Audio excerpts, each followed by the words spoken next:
obviously been through this a lot. Like, what's similar about Coach's message for this time of year? Is there anything different that he's talking about this time of year compared to his past? I mean, the message always is the same. He just comes a different, like, depending on the team, the personalities we have on the team. And, I just felt like last year we didn't play hard enough and we weren't together enough. So we're big on that this year, like from the jump, even from the summer. And even this year we got a better summer. Like everybody was here for summer, everybody was in the boat. We had a trip to Canada, so we got like a head start this year. But his biggest message is just us playing hard and us staying together. So we've been big on that from the jump. How are you feeling personally and mentally? Personally and mentally, I mean, I feel great. Probably better than I ever felt. You know, I feel young again. Now I'm just playing though, but I feel good. I mean, it's just fun to be out here, have another chance to do it. Like a lot of people don't get an extra opportunity, so I feel like I'm blessed because I get one more chance, you know. How is that maybe different from the last two times? I mean, I was in the same space. I mean, we can't control everything, you know. So it's just another step in the journey. You know, I'm getting older and more mature, so it's like I'm learning like it's a part of life. You know, you can't control everything, but I'm definitely in a good headspace. Been working hard, been just trying to stay healthy this year and battling adversity, you know. What's that decision like for you to make the decision to come back? Was it hard or was it easy? To be honest, if I was selfish, it would have been easy because I wanted to be here. But, you know, for my family, they want to see me go pro one day and everybody that believes in me. So it was a little harder for me to make the decision for everybody. But to come back to Oregon, I mean, I love it here. I really haven't had no problems since I've been here. So. With how last season ended, though, even as a guy who doesn't spend much time on social media, and I know you don't, surely, since it went for several weeks, you had to be aware of what was being said and random crap. Yeah. What were you thinking, and when you know that you actually have mono, obviously, what are you thinking and how angry were you when people are questioning whether you were walking away from the program? I mean, to be honest, I personally didn't really see it because I'm not really on social media. It's just like, that's just my standards. I really don't like it. So, but I mean, people call me, like, people around me, my parents, my family, just people that want me to do good in this world. I mean, they called me and told me, but it don't really bother me because I know the truth. My coaches, they know the truth. We all here. They believe in me. So what everybody else think really didn't matter to me because my coaches still believe in me. So. Waldo said that you're kind of a Dana Altman Jr. out there. How do you feel like your experience here allows you to really ingratiate the young guys in the program? Yeah, most definitely. My experience definitely helps. I mean, I'm a learner anyway. Like when I first got here, I was just a basketball like junkie. I got high basketball IQ, so that helps a lot. But me being here a lot helps too. So. And he believes in me, so I believe in what he does, so it makes it a lot easier. You saw the impact that a senior point guard could have firsthand when Peyton chose to come back. Yes, sir.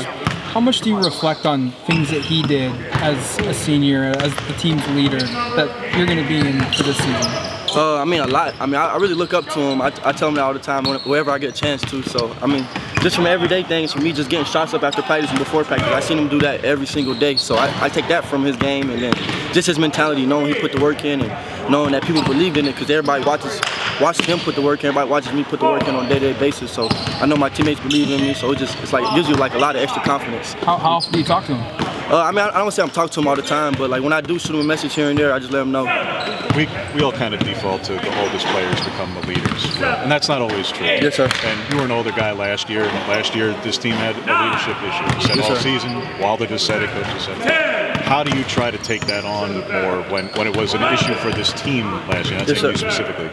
How do you try to take that on this year to be that guy? Just stepping outside my comfort zone, you know, like I wouldn't say I'm a quiet person, but I'm more of a person like if nobody bothers me, I won't bother nobody, you know. So just getting comfortable, just, you know, getting on the folks, holding people accountable, holding myself accountable every day. Coach Alma always says like the hardest part about being a leader is you have to do it every single day. And like I just was inconsistent. Like I have some weeks where I was a great leader and then a couple weeks where I would just disappear. So this year just working on consistency, whether like my life going good or not, like just making sure like, you know, I'm coming here to do what I got to do today. That's to lead the team. How much fun is it to play with a healthy Donta? Oh, it's exciting. This is probably the healthiest I've seen him. I played against him in high school, and that was the healthiest I've seen him. But up until this day, this is probably the healthiest I've seen him. It's fun and exciting, you know. And he, not only is he healthy though, like he's a veteran too. So he's been here 3-4 years. He's learning the offense. He's learning like stuff like the pass it, screen, and re-screen. And, like he's just learning more about basketball, and it's fun. It's exciting. He's working his tail off. So. How do you define just the impact Khalil can have playing behind Dante and just what he can bring to the table for you guys? Behind him, next to him, you can play him wherever you want to. I mean, he's just is a gift from God. I would say, like, you know, 7'1", basketball IQ, basketball skills. A little bit reminds me a little bit about Ball because he's just freak of an athlete, you know. But I mean, it's exciting. He can block shots. The shots he don't block, he arches them. Rebound, he can run. It's really exciting. There hasn't been a lot of guys that on either end played above the rim last couple of seasons. Does he bring that opportunity to block shots and alley-oops? On both sides of the floor, especially on offense though. Like you could like be stuck and just throw it up there. You know, he got the best chance on the floor to get it, so it's exciting. There's always a lot of talk each year about how for the new guys it takes a lot of time to like learn Dana's system or to kind of buy into that. But is there kind of the reverse to that? Like how have you seen Dana kind of adapt to the roster and the personalities that he's had throughout your time here? Like how long does it take him to kind of get used to you guys?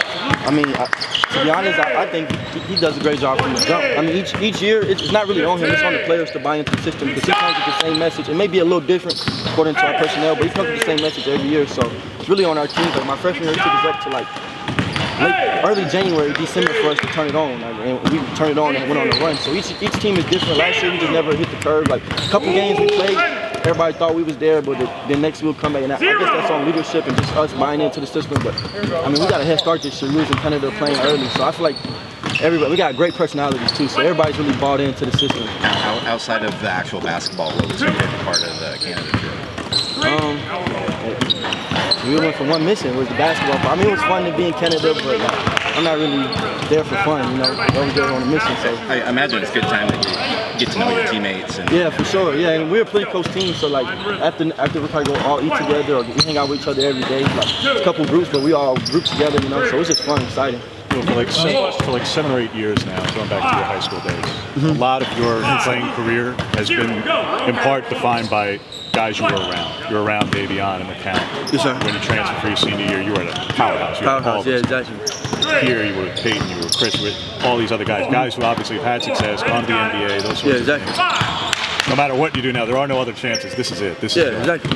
How do you shift now to where like this is going to be about you and this is going to be your final year, this is about you? Yes, sir. That's a tough question because I mean that's not my personality, but just putting in the work each and every day. Like I mean, last year I would have a couple good sports, and I think that was to the work I was putting in. And I don't know, like I would get lazy or not, or just not really want the will. But just me, whether I feel good that day or I feel bad, putting the same exact work in every day, sticking to the schedule, and knowing it's possible. You just gotta believe. Thanks, Will. Yes, sir. Thank you. Yeah, thank you.